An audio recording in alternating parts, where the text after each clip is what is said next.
But something I found is you're doing all of the things right. You're successful, you're healthy, you're happy, you're in a great relationship. And then all of a sudden, you're falling behind at work, you're running late for your appointments, you've gained that 10 pounds you can't lose.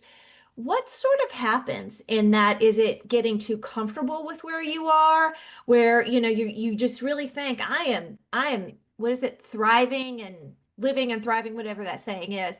But all of a sudden you look around and wow, my living room over here is not so messy. I'm wearing sweatpants because my jeans are tight. Where did that disconnect happen? Yeah, so the really interesting thing is when we're in this sense of comfortability, as you describe it, what happens is that means your brain's processing everything in a really, really efficient way. So you can kind of think of being in your comfort zone as your brain being on autopilot. Everything's running smoothly. It doesn't really have to flex its muscles so hard. Growth happens in discomfort.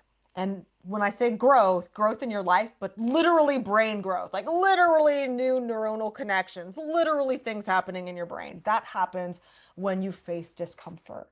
And when you face discomfort, that's when you're able to actually find new insights, do new things. You kind of stay on top of things. And part of that is because when you're in your comfort zone, you're not aware of what's happening. Your awareness of what's happening with yourself and the outside world diminishes a little bit because your brain doesn't think it needs to have that heightened awareness because all its feedback is that all systems are go and there are no speed bumps. But when you put yourself in a position of a little bit of discomfort, your brain starts paying more attention. And that means it has to recalibrate all of its systems and find ways to adapt to and grow to the new situation. And that growth and that adaptability can't happen unless you're fully rested and unless you've been getting sleep. Because again, sleep is the foundation for a healthy brain. Um, and this makes me think of IV coaching, and I think what I'm talking about in the brain is probably exactly Mhm. what you've seen face to face Yeah. IV.